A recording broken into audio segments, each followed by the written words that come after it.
टेंबी नाका या ठिकाणी ज्या दहीहंडी उत्सवाला सुरुवात करण्यात आली तो उत्सव आज तागायत सुरू आहे आणि त्या उत्सवापासूनच खऱ्या अर्थाने दहीहंडीला एक आगळं वेगळं स्वरूप प्राप्त आलं आणि त्याच्या मागे कोण होतं तर ते होते स्वर्गीय आनंद दिघे। आणि आनंद दिघेंची हीच परंपरा आता मुख्यमंत्री एकनाथ शिंदे यांनी देखील सुरू ठेवलेली आहे। यावर्षी देखील आपण बघताय आनंद दिघे यांची साहेबांची हंडी या नावाने ही संपूर्ण हंडी आता आयोजित करण्यात आलेली आहे आणि मुख्यमंत्री एकनाथ शिंदे यांच्या नेतृत्वाखाली आणि सगळ्या या टेंबी नाका मित्रमंडळाच्या अध्यक्षतेखाली ही संपूर्ण दहीहंडी जी आहे ती आता कंटिन्यू करण्यात आलेली आहे। आपण पाहता याच दहीहंडी उत्सवामध्ये गेल्या अनेक वर्षांपासून पहिली जी आहे ती सलामी देण्यात येत होती आणि आता ही या उत्सवाला किंवा या टेंबी नाक्यावर कोणतेही ठाण्यातलं मंडळ असेल किंवा कोणतेही मुंबईतलं मंडळ असेल ते आधी येऊन इथे सलामी देतं आणि त्यानंतर मग संपूर्ण वेगवेगळ्या गोविंदा दहीहंडी उत्सव जे आहे ज्या ठिकाणी आयोजित करण्यात आले त्या ठिकाणी जाऊन वेगवेगळे थर लावतात। आपल्याबरोबर हे संपूर्ण टेंबी नाका मंडळ आहे आणि टेंबी नाक्यावर गेल्या अनेक वर्षांपासून आनंद दिघे यांच्याबरोबर असलेले हे सगळे साथीदार आता त्यांचा उत्सव हा पुढे कंटिन्यू करतात। आपण सुरुवात करूया हेमंत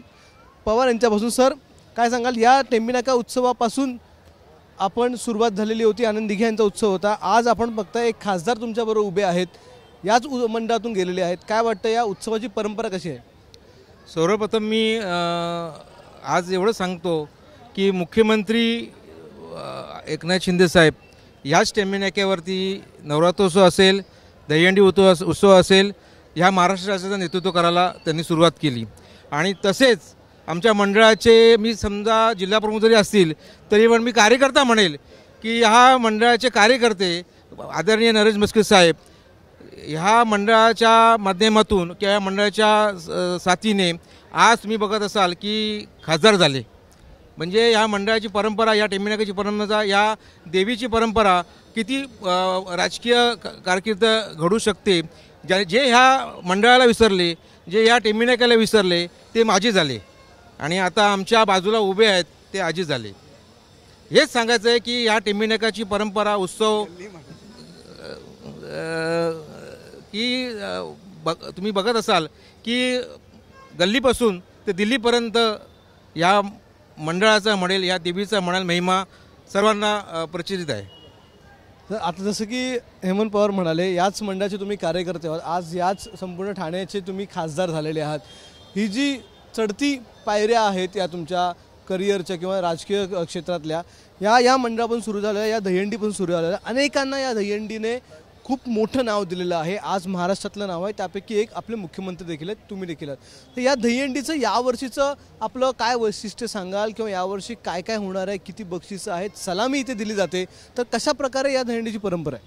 हे बघा, ही जी जागा आहे ह्या जागेला दिघे साहेबांच्या पदस्पर्शाने पावन झालेली आहे। या ठिकाणी धर्मवीर आनंद दिघे साहेबांचं कार्य सुरू झालं आणि सगळ्यात जास्त या जागेला दिघे साहेबांचा सहवास मिळालेला आहे, त्यामुळे या जागेचं पावित्र्य आहे। आणि या ठिकाणी मला आठवते दिघे साहेब गेल्यानंतर आम्ही या ठिकाणी दहीहंडी एकनाथ शिंदे साहेबांनी पुढे परंपरा कायम ठेवली आणि त्याचं फळ आम्हाला मिळालेलं आहे। नवरात्र उत्सव, जे उत्सव दिघे साहेबांनी सुरू केले होते, जे उपक्रम सुरू केले होते ते ह्या जागेतून केले होते आणि एकनाथ शिंदे साहेबांनी ती परंपरा पुढे सुरू ठेवली आणि आम्हा सर्व मंडळींना त्याच्यामध्ये काम करण्याची संधी मिळाली, हे आम्ही आमचं भाग्य समजतो। आणि ह्या वास्तूला, ह्या उत्सवांना जे गल्ली म्हटले होते, गल्ली म्हणून ज्यांनी उपमा, ते सुद्धा आमच्याबरोबर होते, परंतु ते विसरले आणि ह्याला गल्ली म्हणावे लागले, ते आज दिल्लीतनं गल्लीत आलेले आहेत। या वास्तूमुळे दिल्लीला गेले होते, या जागेमुळे, या आशीर्वादामुळे आज दिल्लीतनं गल्लीमध्ये आलेले आहेत। हा उत्सवाला खरं स्वरूप, हा दहीहंडी उत्सव हा एक चाळीपुरता रस्त्यावरती दहीहंडी बांधणं, मंडळे येणं फोडणं एवढा पुरता मर्यादित होता। दहीहंडी उत्सव हा महोत्सव जर कुणी केला असेल तो धर्मवीर आनंद दिघे साहेबांनी केला। पहिल्यांदा दहीहंडी सह्याद्री चॅनलवर जर कुठली दिसली असेल, या वाहिन्यांवरती, आज तुम्ही पाहताय सगळीकडे वाहिन्यांवरती दहीहंडी दाखवली जाते, पण पहिली जर दहीहंडी जर कुठली सह्याद्री वाहिनीवर दिसली असेल तरी टेंबी नाक्याची दहीहंडी आणि धर्मवीर आनंद दिघे साहेबांनी हे सुरू केलेली परंपरा आहे। या उत्सव, हा महोत्सव दिघे साहेबांमुळे झालेला आहे आणि आज त्याचं स्वरूप पालटलेलं आहे। या वर्षी आम्ही दरवर्षीप्रमाणे आम्ही वेगळं काही करत नाही. आमच्या दृष्टीने आमचा गोविंदा महत्त्वाचा असतो, तोच आमचा सेलिब्रिटी असतो. सेलिब्रिटी अनेक ह्या ठिकाणी येणार आहेत. गोविंदा येणार आहे, सुनील शेट्टी येणार आहे, प्राजक्ता माळी येणार आहे, जॅकी श्रॉफ येणार आहेत, खूप लोक येणार आहेत. पण आमच्या दृष्टीने हा जो काही खेळणारा गोविंदा हा आमचा सेलिब्रिटी आहे. यामध्ये आम्ही 4 थर लावले तरी बक्षीस देतोय, ट्रॉफी देतोय, 5 थर लावले तरी 6 थर लावले, 7 थर लावले, 8 थर लावले, 9 थर लावले तरीसुद्धा या ठिकाणी आम्ही बक्षिसं देणार आहोत. त्याचबरोबर ही जी काही मंडळं आहेत ही गल्लोतली, गल्लीमधली, चाळीतली, अच्छा मध्यमवर्गीय ही सगळी मुलं असतात. एखादा मंडळ चालवणं या महागाईच्या दुनियेमध्ये सोपं नाही आहे. स्पॉन्सर मिळत नाहीत. परंतु मग ह्या मंडळ चालवायचा तर विषय असतो की एवढी 500-600 मुलं असतात, त्यांचा जेवणाचं काय.